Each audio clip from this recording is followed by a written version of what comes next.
Sa paanan ng bundok ng Sierra Madre, mayroong isang baryong napapalibutan ng makapal na kawayan.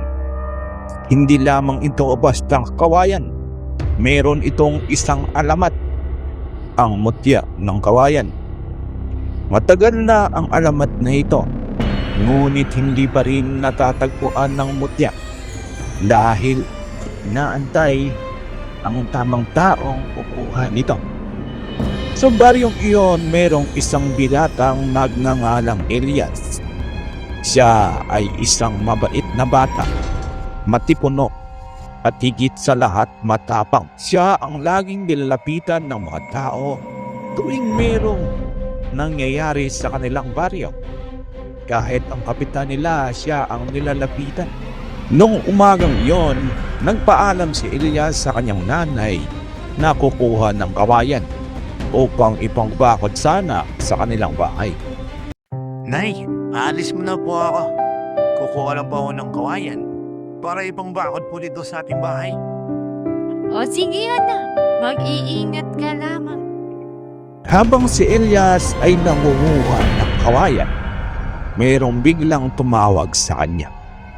Nilingon niya naman ito, isang magandang diwata, isang reyna ng isang kaharian. Ngunit imbis na matakot si Elias, namangha ito sa kanyang kagandahan. Agad na lumapit si Elias upang kausapin ang isang reyna. Ano pong maitutulong ko sa inyo, magandang diwata? Buti natagpuan na kita, Elias.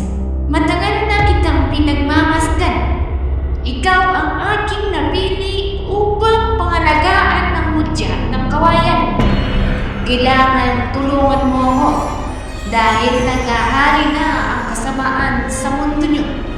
Magtulungan tayo, Elias, habang hindi pa nasasawot ng kasamaan ang inyong mundo.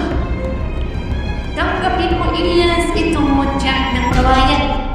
Sa oras na ito'y mahawakan mo, tayo ay magiging isa. Lalabanan natin ang kasamaan. Tanggapin mo, Elias. Hawakan mo ang mutya ng kawayan. Nang mangyari iyon, biglang natulala si Elias na para bang hindi niya alam ang nangyayari. Ngunit wala siyang magawa. Umuwi na lang siya. Ngunit habang siya'y pauwi, umabagabag pa rin sa isip niya ang mga pangyayaring iyon. Hanggang sa isang gabi, Elias, gumising ka. Meron tayong tutulungan tao. Bilisan mo. Tumawag ka dyan.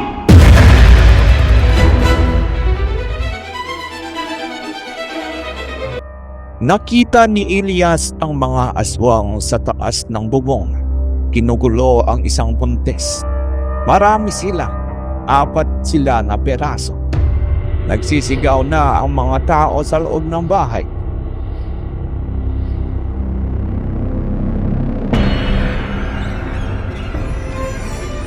Hoy mga aswang, anong ginagawa niyo dyan? Bumaba kayo dyan kung ayaw niyong mamatay. At sino kang bata ka para takutin kami? Nag-iisa ka lang. Marami kami.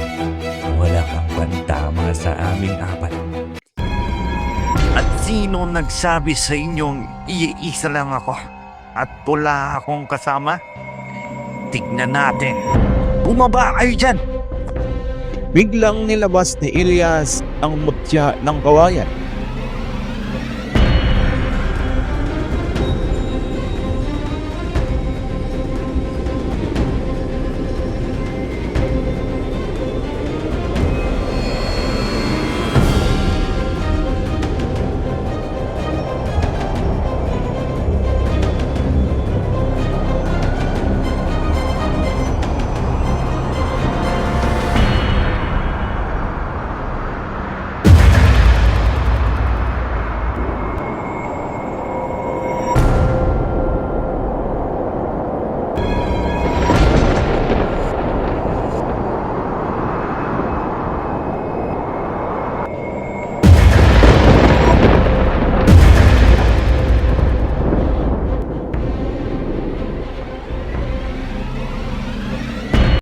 Laking pasalamat ng mga taga-baryo kay Elias dahil niligtas nito ang kanilang buhay.